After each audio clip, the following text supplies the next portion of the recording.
Hello there. In this topic, we're going to take a look at the time attribute views. These are a different variant of attribute views which carry the time dimension.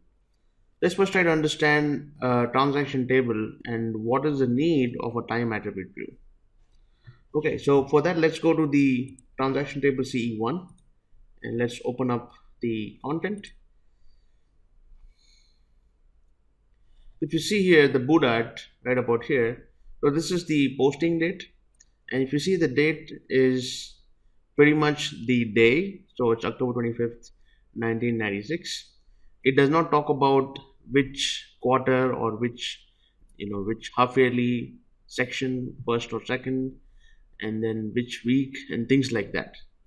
So generally when you want to build a report, you want more than just the date. So for that we need to build a time attribute view.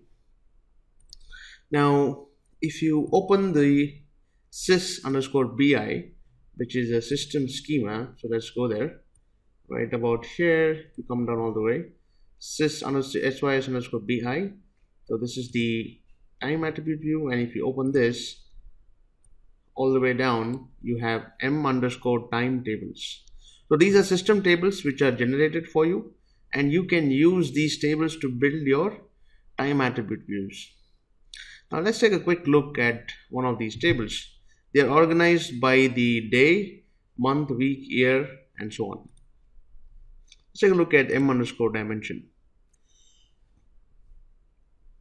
So this is the timestamp, SAP timestamp, and this is the date SQL.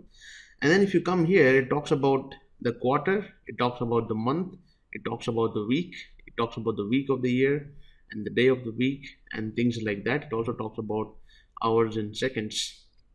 So this is the extension we want. This extension is what we need to build our reports. So to do that, we build an attribute view. Now how do we generate this data? So if you see here the data, let's take a quick look at the data. If you go to open data preview, and if you go to distinct values, if you go to the year, it talks about all the unique values in that particular column. So here we have values from 2008 and then 2009, 2012 and so on to 2015.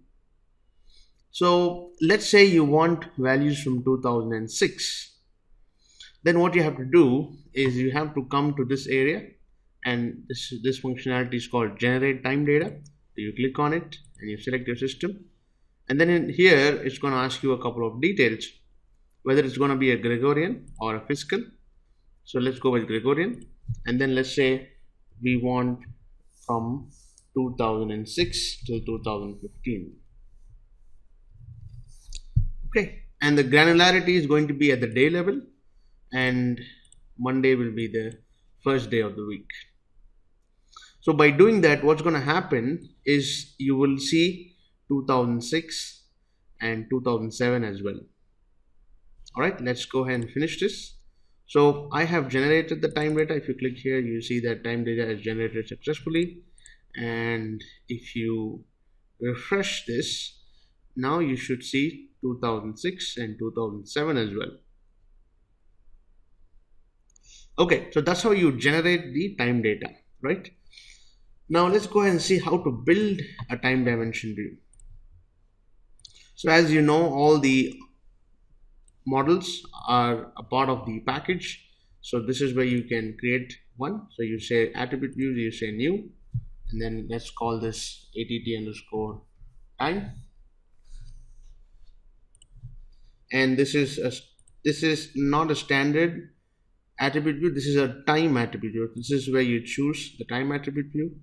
And when you do that, it's going to ask you if you want to auto create it. So when you say auto create, what happens is it's going to automatically pick up that table which we just saw. So based on the choice you give here, it will automatically pick up the table and it will create for you. If you disable the auto create, it will just create you the empty attribute view, and then you will have to pick up that table from the sys_bi schema. Okay, so let's go ahead with the date, and let's go ahead with auto create, and let's say finish. Now when I do that, you will see that it comes pre-filled with the dimension. So this is the date table, and these are all the columns. So if you click here, you will see all the columns. Now these are all the different attributes you have. Now you may not need some of these attributes, so you can obviously remove them. For example, timestamp, so you can remove them.